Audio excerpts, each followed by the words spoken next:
shows, you know. Well, you guys also, I mean, I remember Full Contact headlining at Spankers. I remember there was like an 8 band show and it was like a lot of Inland Empire bands and you guys headlined. I also remember like There what. was also a lot of really bad bands too, you know. So there was a lot of bands. So you know, when you take you take a lot of those bands together, they need someone who's going to headline, right? So Well, I'll say, I but think you're hey, right. when I started doing other bands outside of doing Ice, I never like if you were doing a show, I always remember like you would put us on and stuff like that, and I appreciated that, and I want to say we played with you guys and Painful Existence at the Hong Kong Cafe, right or no, right? I've definitely played at the with Painful Existence a bunch of times, and definitely played at the Hong Kong Cafe. I think only once before that place kind of imploded, right? Right. But I just remember being amazed that here we are playing this play like how did we all get in there? You know, like it was because I I think. don't know. I don't know. That place was so weird. You know, it was like the bands would play here, and like over there was like buffets that were set up to like serve like Chinese food or something. It was so random. I don't well know how that place. I don't know how the place worked out. I I was mean just glad to be a part of it, Evan. That's all. well continuing that, I mean, don't forget the first show our bands ever played together was at a sushi bar called Sakura in Huntington Beach. That was that Day of the Dog thing. There was like 19 bands or something. and and then the show got canceled halfway through, and then it got moved back to the Coming Soon warehouse. That was a yes, that was a fun time. So then, how does how did Full Contact form? Like how did you find guys? Was that just from going to shows? So I met those guys at a beach down in like I don't know, like somewhere down south near San Diego. I met those guys at a beach party. We were, you know, I was down there with a bunch of other Marines, and we were hanging out on the beach, and people were like having fires on the beach, and it was like a bunch of people partying on the beach. And I met these kind of punk kids, and they were all sort of like wasted, you know, and they were talking about music, and I was like, hey, I want to be in a band, and they were like, yeah, you can be in our band. So it was totally random. I don't even know how it worked out.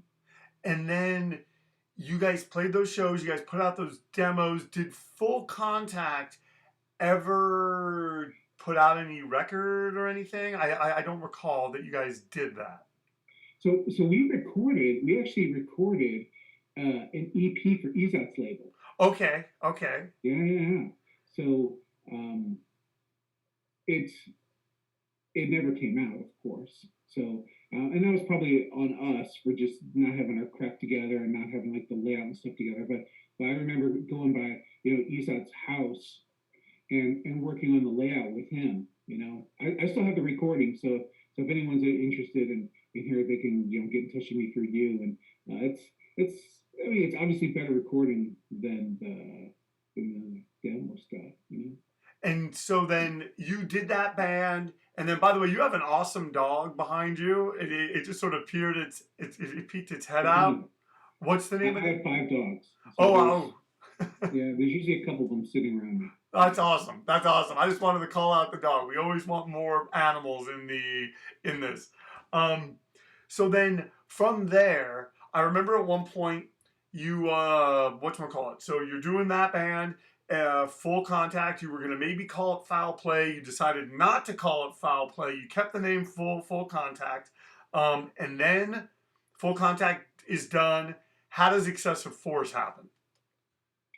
So it was an interesting time with full contact and foul play. I think we only ever played a couple shows as foul play, and they were like in the Inland Empire somewhere, right? I mean, basically it was full contact, and I decided I wanted full contact to be a straight edge band, you know, and in order to do that, I basically had to replace all the other members with new members with straight edge, right? And it was terrible. I mean, the guys in the band had a lot of heart, and we were actually wrote and recorded a couple songs, um, but it just was not, full contact. If anything, full contact got going for him. The guys in the band were super talented, right? So I was glad to be a part of that. And I sort of screwed all that up and started foul play. And then full contact just got dissolved, when I went to Japan for the military. Oh, yeah, I remember, yeah. Yeah. So I came back from Japan and I listened to like Earth Crisis Firestorm like the whole time I was in Japan, and I was like, oh, you know what? I want to make a band that's like chorus mixed with like Earth Crisis, and that was sort of the idea that I had for it. And I met some guys, and we started full contact when I got back. Gotcha. I'm sorry. Excessive Force when I got back.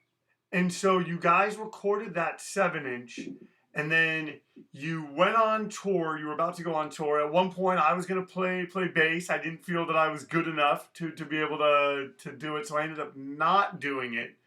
And then you went on, I want to say, I don't know if that 7-inch was out. You guys did like a 2-week tour, right? And is that correct? And would that be the beginning of Life Sentence Records with that 7-inch? Yeah, so we recorded the 7-inch, and I shopped it around to all the local labels, right? Like Nemesis and New Age. I think there was a couple other local labels I shopped it around to. But why didn't I put it out? Like, seriously, I'm wondering now. Like, I would have put that out. I don't know. We couldn't get anyone interested. We hadn't even played a show when we recorded that 7-inch, Okay. And so it was like, hey, here's a 7-inch of a band that really doesn't exist, And it was really only a couple of us in the band, and we wanted to get this record out because we had this plan of doing this East Coast tour. It was a month long. It was a month. Oh, I thought it was only 2 weeks. Okay, so it was a month. We might have only had 2 weeks worth of shows in that whole tour, but the tour itself was a month because I got a month vacation every month from the military. I'm sorry, I got 30 days of vacation a year in the military. Okay. So I took that entire month, and I booked shows right through. What was that? There was a magazine, like some Maximum Rock and Roll magazine. Book your own fucking life. You know what I'm talking about, right? That book. Yeah. Right. So, like, we booked our tour basically from that book. Where you'd go in there and find people to book you shows, and most of the shows were super terrible, or they fell through partway through tour. We had a good time though, but so that's we went on that tour for a month. But we wanted to have a record out before the tour.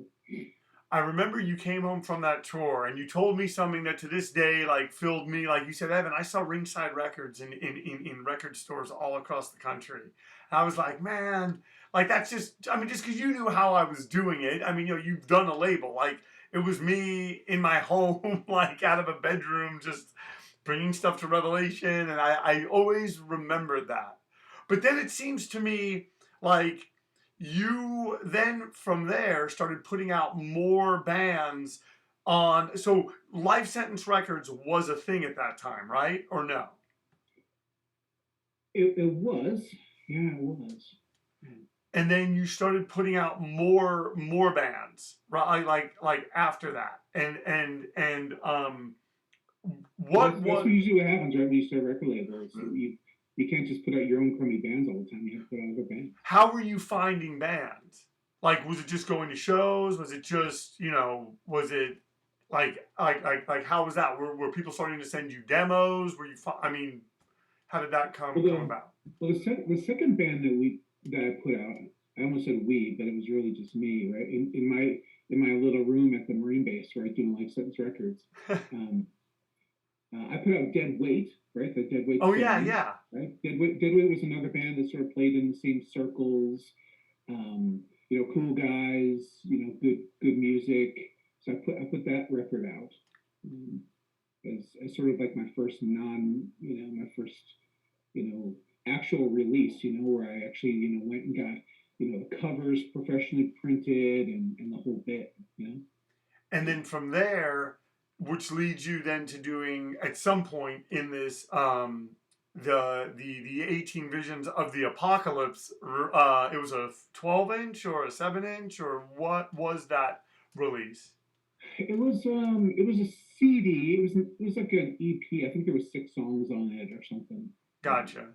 And so then, how did that whole thing come about? Like how did you start working with them? So one of the guys in the band was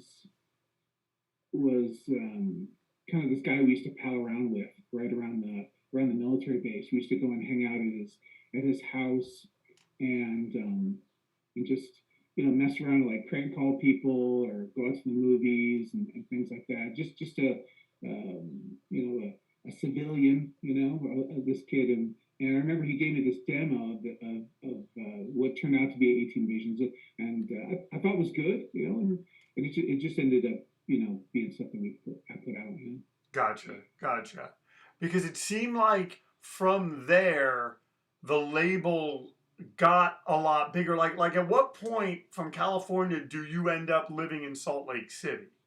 Like how did that kind of transpire? Was it just you were into the scene out there? Do I have all this wrong? What is the? Because I was always told that you lived in Salt Lake City, or no? I did, yeah. I lived in Salt Lake City for a few years. I got out of the military, and when I was in the military, I made like $1,200 a month in the military, and I was like, okay, now I'm getting out of the military. How am I going to afford to live in California?